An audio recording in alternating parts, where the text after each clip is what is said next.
Warning: the following video contains spoilers from the Yu-Gi-Oh! Animated series. If you have not seen any of the installments of the series in question, please turn away now. For everyone else, enjoy!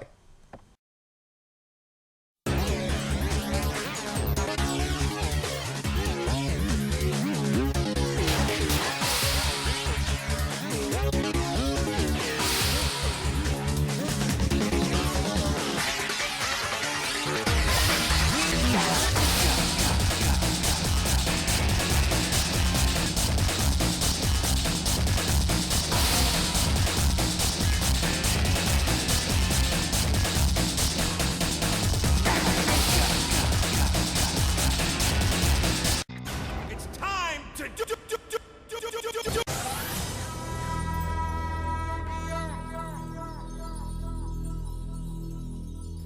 What is up, YouTube? This is Evergon, your chef with the cat, back again for another video. And this week we'll be continuing on with our month-long series, Why This Anime Doesn't Suck. Now, last week we covered Yu-Gi-Oh! GX, and why it wasn't necessarily as bad as everyone seems to think it is. So this week we're going to cover one that personally irks me the most that people don't like as much, Yu-Gi-Oh! 5Ds. Now, for me, it all really comes down to everyone saying, "Oh, it's just card games on motorcycles, that's so stupid." Shut up. No, it is not. There is more to it than that, and I'm going to prove it to you. Starting now. Alright, everyone.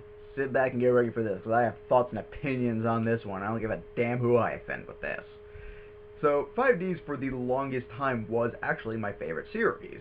It was only until Arc 5 came around that I actually replaced it, and even then, the two are arguably interchangeable, depending on what's going on in Arc 5 at the current moment.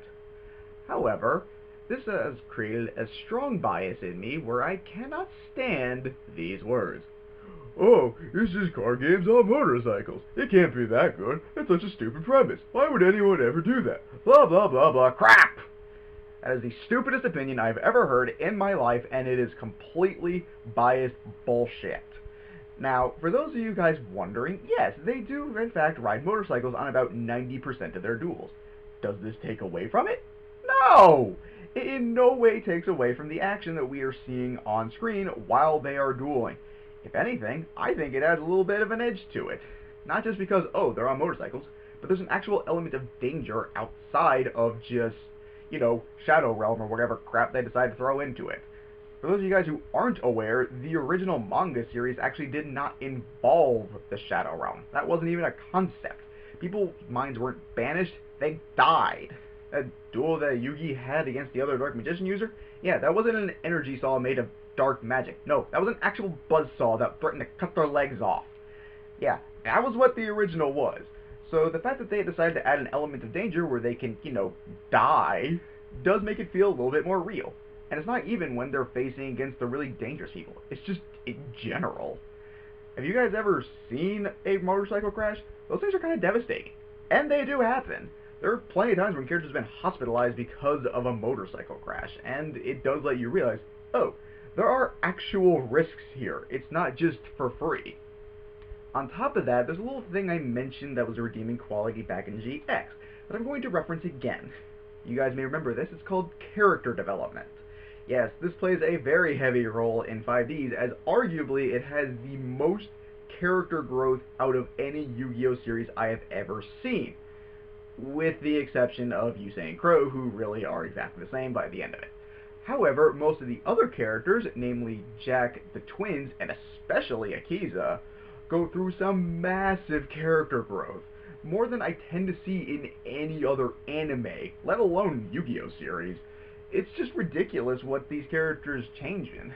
Jack starts off as an arrogant dick who only believes in his own power, and by the end of it, actually does care a lot about his friends.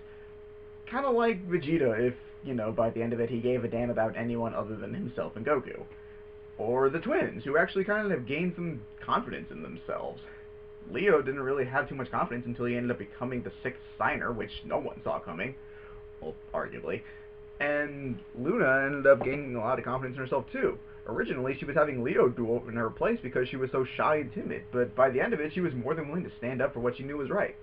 And then, of course, Akiza started off as basically a murdering psychopath and ended up becoming one of the more loving, kind characters.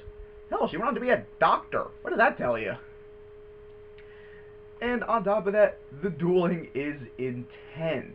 Unfortunately for me, this was also kind of about the point where it became the hardest to follow, and I can't really remember specific moments in duels like I can for the original or GX, where it was still a little bit more simplified. Not to say I can't remember specific badass moments, but it mostly comes down to like a specific summon instead of an actual full-on play. So there is that, but at the same time, the moments are pretty intense. I know the first time that I saw Yusei summon Shooting Star Dragon was one of the most amazing moments I've ever seen in anime, and it was breathtaking to behold. Though really for me, only in the Japanese sub, because the English sub threw an entirely different song and it just didn't match up as well. But that's just me. Unfortunately, Yu-Gi-Oh! 5Ds does suffer from an eerily similar and equally annoying problem that GX had, and that is that the final segment of it was not dubbed. And we're not talking an entire season either, like it was for GX. No, no, no. They just cut out the last little half of the Mech Lord Emperor final battle for some stupid reason.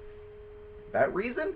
Because they wanted to get to Zexal. Because 5Ds wasn't getting the ratings they wanted, and they thought Zexal would be their crowning glory, return to greatness. Boy, were they wrong. But we'll get to that later. Truth be told, the final part of 5Ds was actually amazing. As I said earlier, that's where Leo ends up becoming the sixth signer and truly proves what he's made of. It's also where we get to see the final duel against the actual final true villain, not just Aporia. And Yusei has a pretty amazing duel with him, in which he finally brings out his ultimate boss monster, Shooting Quasar Dragon. Yes, for those of you guys who have never actually gotten to see the final Japanese, or the final 5Ds battle, and are wondering where the hell Quasar came from, there you go. It came from that duel that we didn't get to see in America, because they thought Zexal would be better. Whatever. But that, ladies and gentlemen, is why 5Ds doesn't suck. So, what do you guys think? You agree with me that 5Ds isn't necessarily all just dueling on motorcycles? Let me know what you think down in the comments below. Of course, you can also like my page on Facebook for updates and to let me know your thoughts and opinions there. Like this video, subscribe to my channel for further content. Till next time, peace.